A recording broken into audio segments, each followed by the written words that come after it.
Have you ever looked at that carbon neutral sticker on something you bought and thought, is that for real? It's a totally fair question. We're talking about a multi-billion-dollar carbon market, and there are a lot of promises being made. So in this explainer, we're going to pull back the curtain and figure out how we can actually trust that a carbon credit means real climate action. Okay, let's get into it. We all know forests are, basically our planet's lungs. They're a huge part of a lot of climate strategies. And the idea is pretty simple, right? Let's channel money into protecting these absolutely vital ecosystems. But when you have billions of dollars pouring into these nature-based projects, the question of accountability becomes more critical than ever. And that really is the central problem here. How do we prove that the money for this project is what stopped those trees from being cut down? Because if you can't prove it, you end up with this huge problem of greenwashing, where a lot of well-intentioned money just doesn't achieve anything. Without proof, there's zero trust. And without trust, the whole system just falls apart. To stop this from becoming a total wild west of carbon claims where anyone can just say anything, what we really need is a global standard. So the answer is to create a single, rigorous rulebook that everyone agrees to play by. This is the absolute foundation of a credible market. I mean, think about it. Without some kind of shared set of rules, it'd be chaos. You'd have no way to compare a forest conservation project in the Amazon with, say, a new solar farm in Africa. A common standard is the only way to build confidence for everyone involved. So, who's the referee in this game? Well, one of the key players is an organization called Verra. Their Verified Carbon Standard, or VCS for short, is one of the most widely used rulebooks in the voluntary carbon market. You can kind of think of it like an ISO 9000 certification, that quality control stamp, but specifically for carbon projects. And after a project makes it through this whole rigorous process, this is what it gets to issue: Verified Carbon Units, or VCUs. Now, each VCU is basically a certified receipt. It's a unique, tradable credit that represents 1 metric ton of CO2 that has been verifiably kept out of the atmosphere. It's the final certified product.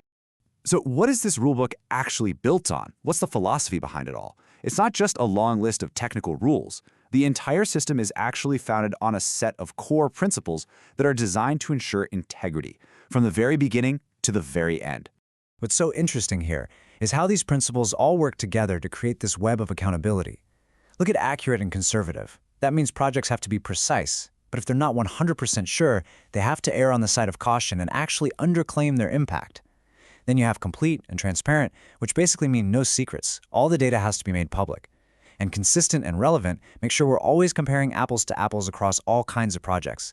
Altogether, these principles are like the DNA of a trustworthy carbon. Okay, so we have the principles down, but how does a real-world plan to save a forest actually go from being just an idea on paper to generating those certified credits we were just talking about? Let's walk through that whole journey. Now, this is where it gets really interesting, and it's the very first question any project has to answer. To know if you actually made a difference, you first have to figure out a credible what-if scenario. What would have happened to that piece of forest if your project never even existed? This is called the baseline, and getting the baseline right is absolutely everything. And this slide really breaks it down for us. On one side, you have the baseline. That's the business as usual path. For a forest, that might mean a very real threat of logging. On the other side, you have the new path created by the project, where that forest is protected. The climate benefit, the number of carbon credits it gets, is measured by the difference between those two realities. And this all leads to the million-dollar question: additionality. Would this good thing have happened anyway? If the answer is yes, maybe the forest was already protected by a law, or the landowner had no plans to cut it down in the first place, then the project is not additional. It's a no-go. The carbon finance has to be the crucial factor, the thing that makes the protection happen when it otherwise wouldn't have. So check out this journey on the slide. It really is a gauntlet of checks and balances. First, you design the project using approved science. Then comes validation. This is where an independent auditor comes in and checks all your plans before you even start.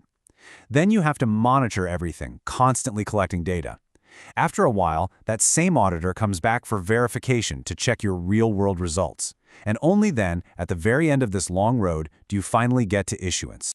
But even with all of those checks, nature-based projects have this really unique problem.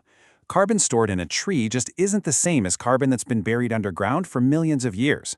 So what happens if that carbon is accidentally released back into the atmosphere?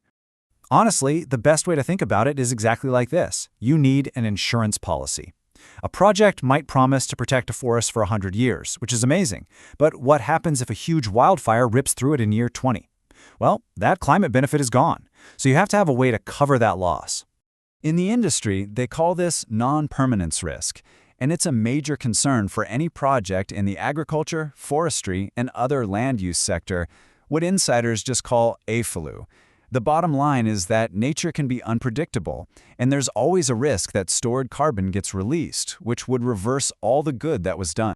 So how does the VCS handle this? With a really clever solution called the AFLU Pooled Buffer Account. You can just think of it as a shared insurance fund. Every single AFLU project has to contribute a percentage of its credits into this big central pool. The riskier the project, the more it has to chip in. Then if one project fails, say it goes up in smoke, an equal number of credits from that shared pool are canceled to cover the loss. It's a collective safety net that protects the integrity of the whole system. Okay, so let's bring this all home. After going through all these rules, all these audits, and these insurance policies, what's the bottom line here when it comes to trust?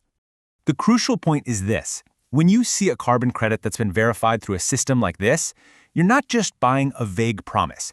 You're buying a product that has gone through a rigorous, multi-stage process of scientific design, independent auditing, and collective insurance. The whole system is designed from the ground up to build trust. So the system is there. The rules for building trust are definitely in place. But in the race against time, I think the biggest question that's still out there is, can we scale this whole system of trust, this incredibly rigorous process, fast enough to make the kind of difference our planet really needs?